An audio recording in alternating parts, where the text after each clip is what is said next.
But I think their days are number 2, man. Oh, don't say that. Don't say We're, that. we're going to be talking about rogue decks, and then people will be like, no, Ritual Beast is not a rogue deck. Get him out of here. And then that's...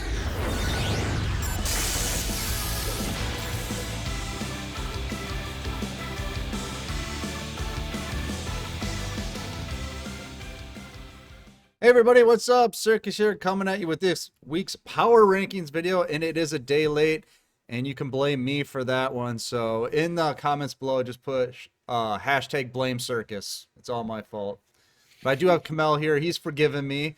How are you doing, buddy? I am doing pretty good. And yeah, same power rankings, just a day later. I thought, let's try something new. Kamel's like, you're out of your damn mind, Circus.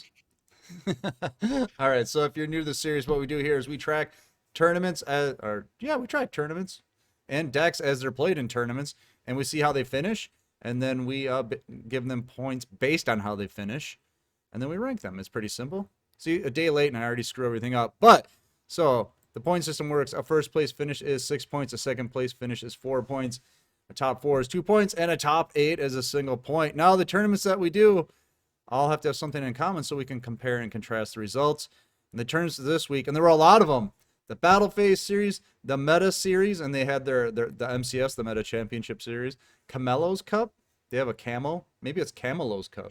They have a camel as their mascot, and the Dark World Legacy Tournament series. So there was a lot going on this week. So let's check that out. Yeah, and as always, if you want guaranteed access to the Battle Phase events, you can subscribe on Twitch or become a channel member on YouTube. Both get you guaranteed tournament access. All right, so let's take a look at the scores. It's a lot closer this week. Dun, da, da, da. It's only 46-34, which is still a healthy lead, but it's not as devastating as the week before. And here it is. Noble Knights, of course, but look at Blue Eyes saying, look at me. I'm back, baby. Right. And so look at these points. These do look more indicative of like the decks we have been seeing. Right. And I can confidently say that the top 5, well, maybe Blue Eyes is up there because of this week, but usually it would be Noble Knights, Desperado, Invoked Neos, Ritual Beast, Thunder Dragons. Right. But Blue Eyes' uptick in representation, I do believe, definitely contributed to its uptick in points this week. Yeah, we'll have to take a look at that. It's kind of weird, though, to see it up there after it's been just at the bottom for so long. Right. Just not even on there. And even when Blue Eyes gets popular, it doesn't even do well on the power rankings when it does do so. This is a first for it to even get second. So we'll dive. Yeah. Well, I was gonna say it's one of those decks. It comes into the meta, it leaves, it comes. It's like Dark Magician. It's when Konami feels like giving them support, they come back, then they go away, and then they come back and go away. So they're back, baby. They're back.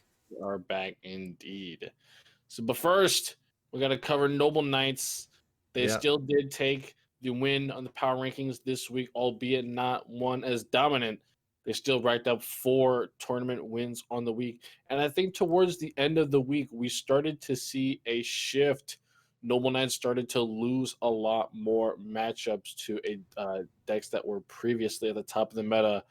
Ergo, Invoked Neos and Thunder Dragons. They lost a lot of those tournaments, Battle Phase, Rising Sun, and the MCS specifically. They lost key matches to them in Top Cut that caused them to lose. So why is Noble Knights faltering now? They just had the biggest win in our rankings history. 46 points, man. Come on. If you look at top 8 finishes, it's 18. That's only 2 less than last week. They just have one less tournament win. That's all. But then they have a lot more top 8s instead of top 4, top 2s. You know what I mean? Right. So I think that's where it is. Yeah, and I just said, just to point out, we did talk last week about a lot of the strengths of Noble Knights, and to be fair, that did change. So I want to talk about some of the things that are coming up against them. There are a lot more competent extra deck monsters that are easily summoned in the game. Mm-hmm. We've seen that with Thunder Dragons. They're able to summon a monster that is on par with King Cussinen, if used correctly, the Heliopolis, which can destroy multiple monsters on the field without targeting. So that is just one of many things that stand in the way. But besides Noble Knights, I don't think that too much has changed for them. Even with the addition of Book of Moon, most lists, most winning Noble Knight lists have not adopted the card. No, there's just not any room for it if you want consistency. Right, so I think that is another thing that is being used against them. Although I will say, the tournament that I streamed, Book of Moon was not widely used. Maybe it is used in other places. Let me know if you guys have seen a lot of Book of Moon. Now, I do got to quiz you on this. I hope you're ready. I hope I'm not catching you off guard here. But that rank 5 in the extra deck, and then you see they also Yes. have the Gaia. So Yes. this is a little bit different extra deck than we're used to seeing with the Noble Knights. Let's start with that rank 5. What is that? Number 61, Volcasaurus.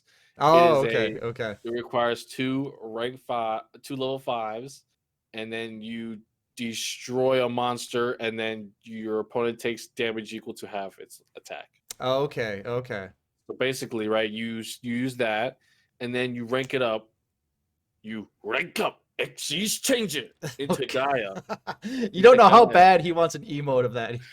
He wants that to be the new sub notification. you put Gaia on top of that because the Volcasaurus can't attack once you activate his effect. Oh, okay, okay. So you go to the 5 to the 7, then you got the piercing damage with the Gaia. Okay. Yeah, so Noble Knights are really busting out everything that they can, because once again, I think this is another time that we've seen a powerful deck that was already powerful not really gain anything from new support being added to the game. I feel like every other deck around it kind of got more viable options to hurt Noble Knights. Well, that's good. So, That's what we want, though. A lot of people like, oh, I love a tier 1 or a tier 0 meta. It's like, I don't. I like it when it's just like even and their decks are always fighting it out for the top spot. That's great. That's what I prefer. totally, and I think that's good, and I want to keep track and see how the performance does. So let's take a look at the results. Noble Knights topping the record once again for representation, 277. Yeah, that's ridiculous. That is That's ridiculous. a new record. As a lot of new players entered the game with the new anniversary, probably picked up Noble Knights. Yep. Very accessible deck. Yep. So 77 top 32 is 28% to the top 32, but a huge dip, 6% to the top 8. These are more like the numbers we're gonna start regularly seeing from Noble Knights. I don't think we're gonna see such outrageous numbers as before.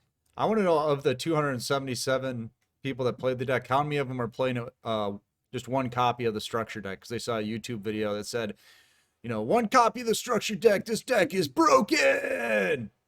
Man, you're still hurting from how they beat you up in the other video. No, I'm just wondering if people are thinking maybe they could enter into a free tournament and I'll show them what's what, and then it just didn't work out. It's the Shiranui syndrome, man. But now it's just Noble Knight flavored. Yeah. But we gotta keep track of Noble Knights, see how their performance continues on week to week, if it falls or if it has another spike. Let's take a look at the newest contender, the challenger. Blue Eyes is back, baby. Woo! Look at that. There you go. 2 Book of Moon right there. Book of Moon. And yeah, I think that's something we're going to see a lot from the Noble Knight contenders. But look at that, 228 participation from Blue Eyes. That's way up. Yeah, that's way up. That's a new record for highest increase. That has to be. Let me check from last week here. It has to be like the increase from last week. Blue Eyes last week was at 69. So oh my gosh. That is ridiculous. That is by far the largest, whether you do it by percent, number, whatever. So Blue Eyes with 228 representation, 2 tournament wins on the week, winning the Meta Weekly and the Battle Phase Friday. And yes, you can already see the main deck list is being changed to incorporate 2 Book of Moon. Overall, I think that this is pretty smooth, right?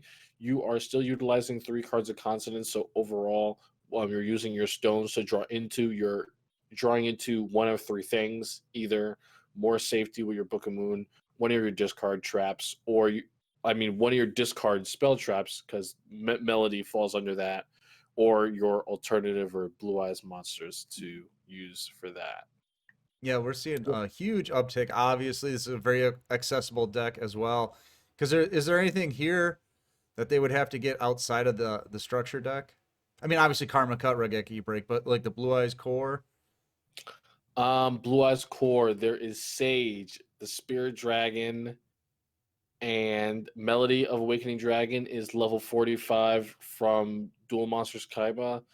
The number 46 Dragulon is from the selection box. Vermilion Dragon Mech. So there's Gigantic Castle. maybe to be Yeah, competitive, but I think just to build the deck, you can get away with a couple copies of the structure deck, right? And then just get in a tournament or just get on the ladder with it. yeah, you could, but I would, just like we said in the Blue Eyes structure deck video, go check it out.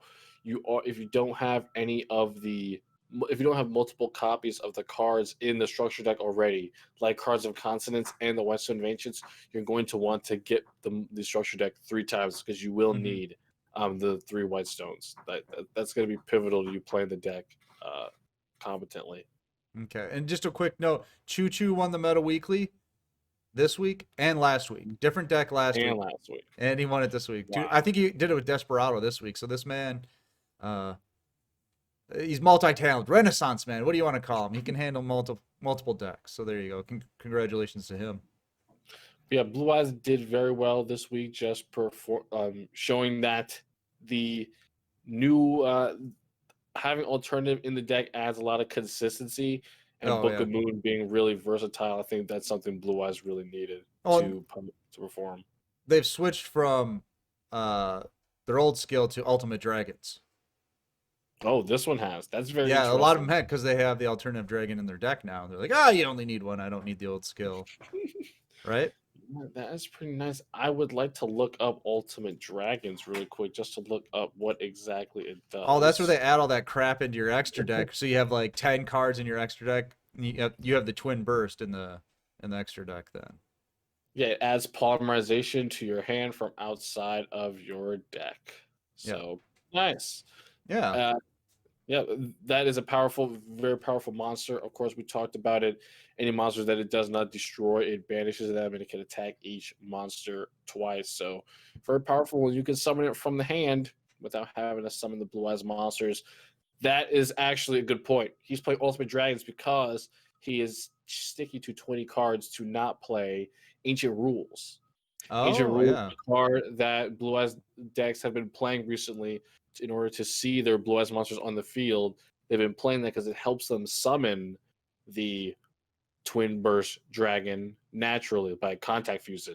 But this skill will allow him to add polymerization to his hand so he doesn't have to bother with getting them on the field with Ancient Rules. So pretty nice. Able to keep it 20 cards. I like the strategy behind that. Pretty nice. So, yeah, I expect to see this a lot more going forward. We'll see if the success continues because I'm sure people are going to figure out a way to tech against it. Very nice from Blue Eyes on the week. Very nice for the representation. That is massive. That's huge, yeah. Got to keep an eye on that week to week as well. 70% conversion rate. Pretty good for its first week in the big leagues. Yeah. All right, let's move on to the next one. Desperado. This is the one that I think for a long time people were just like, it needs to be nerfed. It needs to get out of here. Turns out all you had to do is power creep it. Exactly, man. Desperado is just one of those decks that just got to release more competent strategies that utilize the new mechanics better.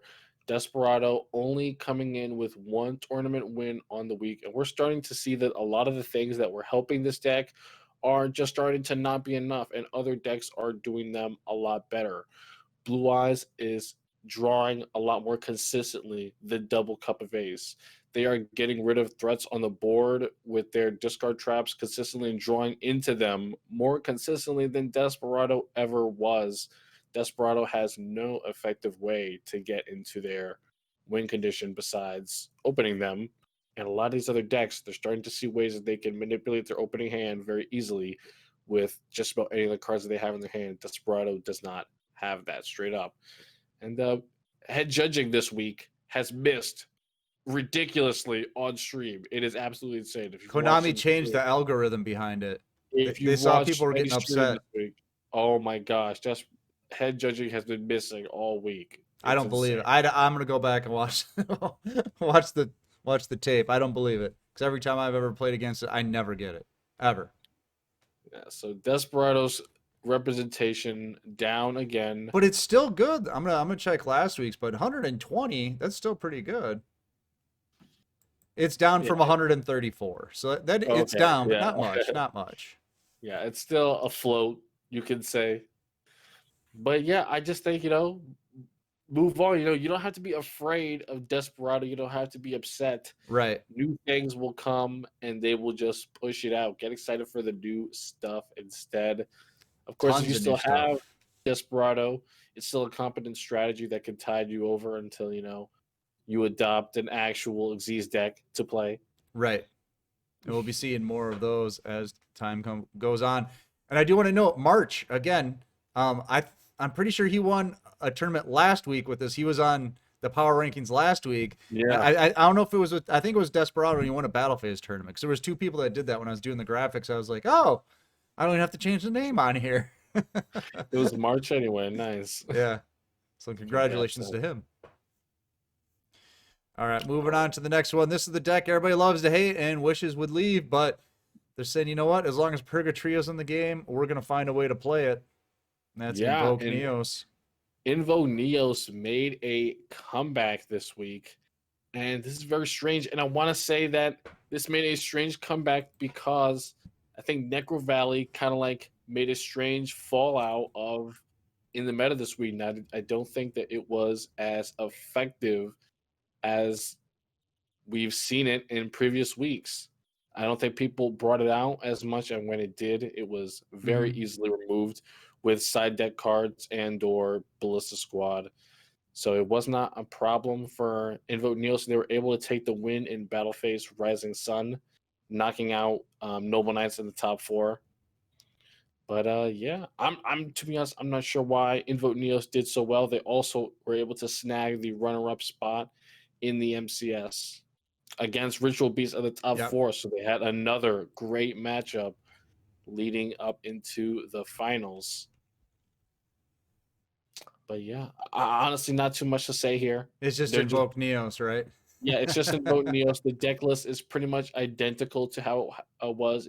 Of course, Invoked Neos did not receive any hits besides the Invoker engine just going to 3 along with Invocation. It Mm-hmm. just simply got power crept. And Necro Valley and DD Crow became more prevalent side deck cards, which is why I'm surprised that this made it because a lot of those cards have been moving to the main deck for a lot of decks, Mm-hmm. especially like Thunder Dragons, which can afford to run um, those cards in the main deck in multiple copies.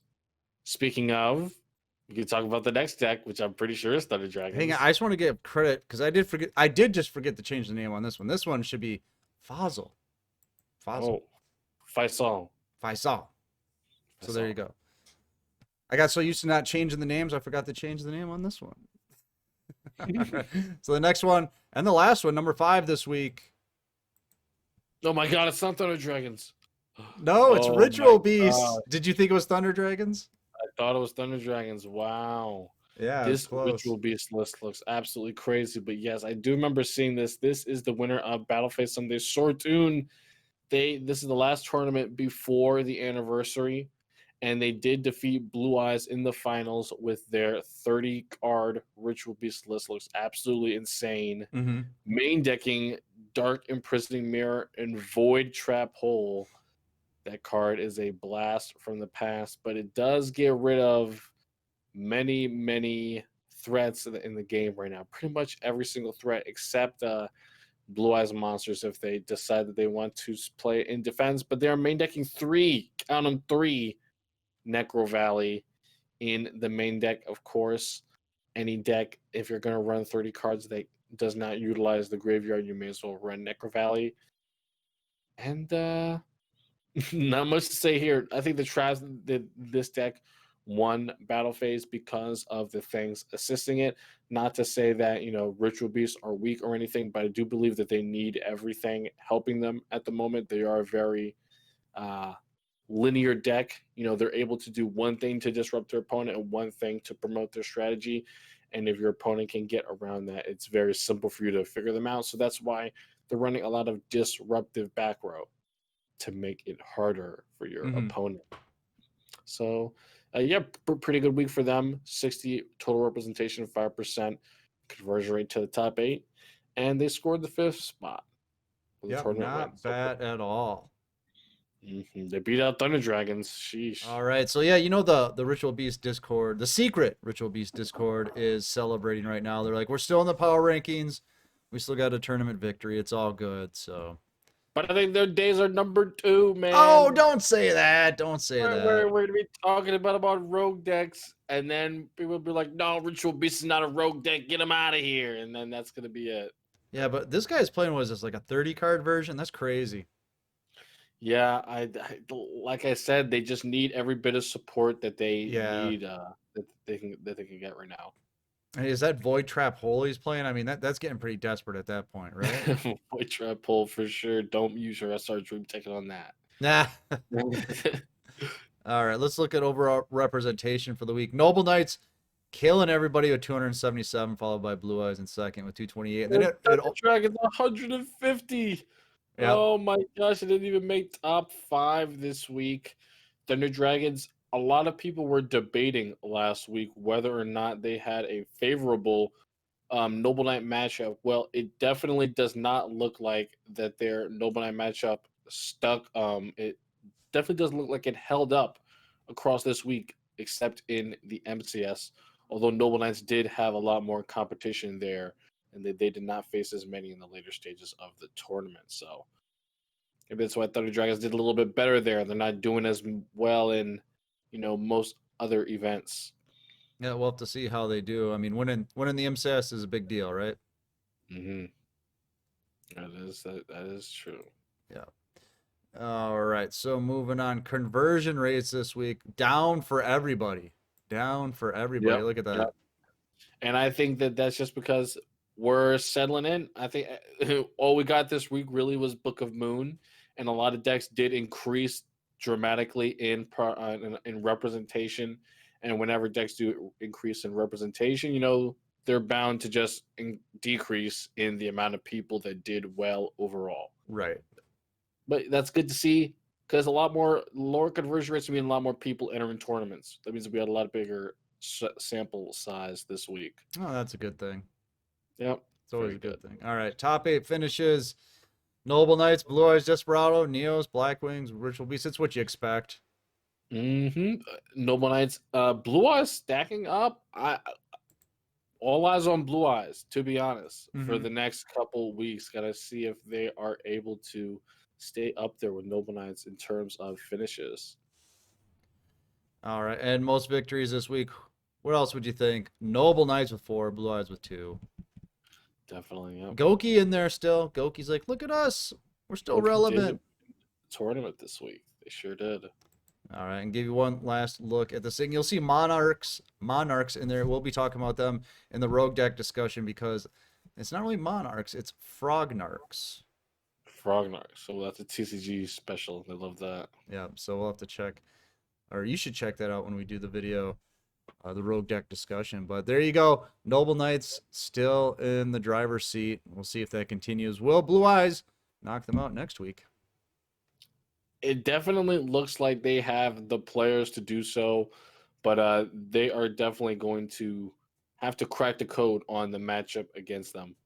Yeah. See what -1 has to say later this week. He likes to get in depth on them each individual matchup. Yeah. In the meta.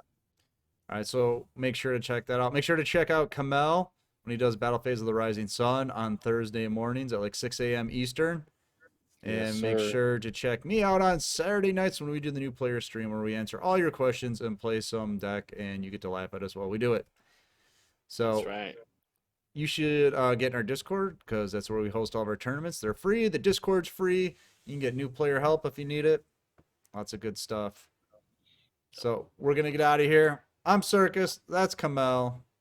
Peace out. We'll see you next time.